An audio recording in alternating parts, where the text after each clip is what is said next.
Out of all the stories and laws in our Torah, perhaps the most obscure subject is in this week's reading.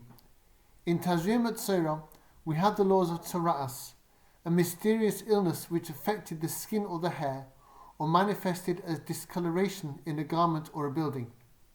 It only happened back in biblical times, yet we have to read and learn about it as much as any other law in the Torah.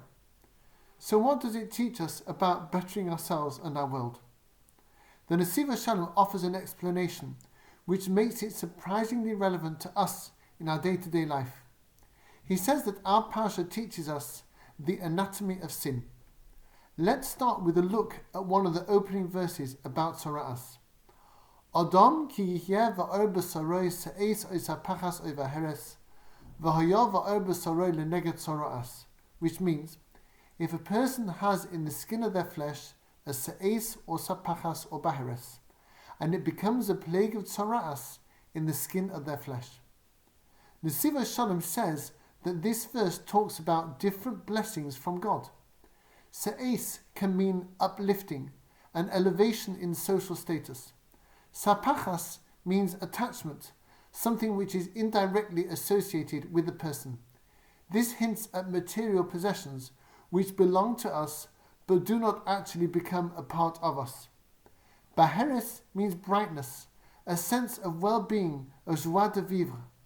We can have moments of happiness for no apparent reason, days when we just wake up feeling great. All of these things are gifts from God, but also a test for us. What if we use them in a bad way, grabbing them for ourselves instead of receiving them as divine blessings with a divine purpose? The answer is chilling. The Hebrew for delight is oneg, spelled ayin nun gimel.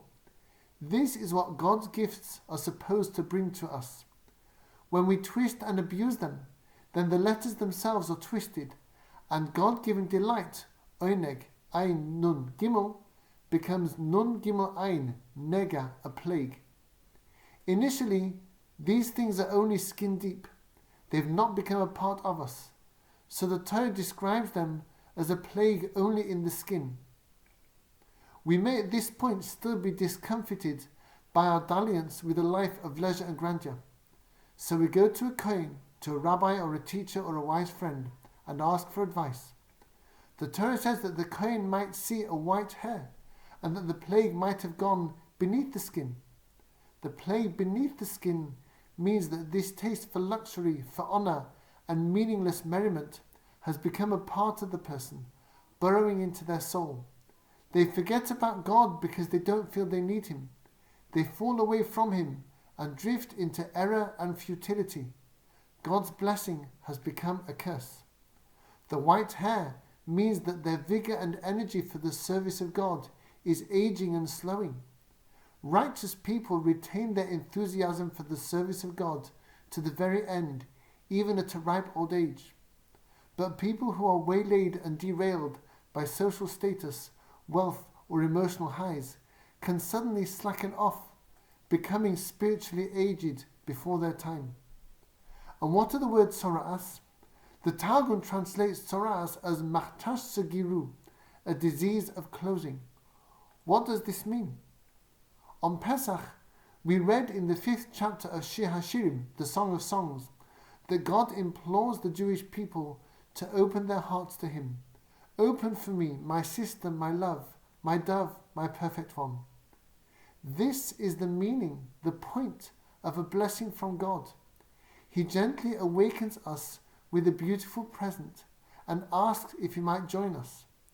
Machtesh Segiru is when our hearts are closed to God, when we take His gifts with one hand and slam the door in His face with the other, when we defile His gifts with selfishness, refusing to respond to the message of love and empowerment which they are meant to convey. We all have moments of se'es, social advancement, sapachas, wealth, and baheres, happiness.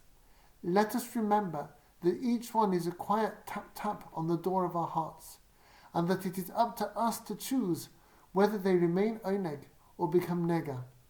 By allowing God to stay in our lives, we keep His gifts as oneg delight, and we can find the true happiness of spiritual fulfillment.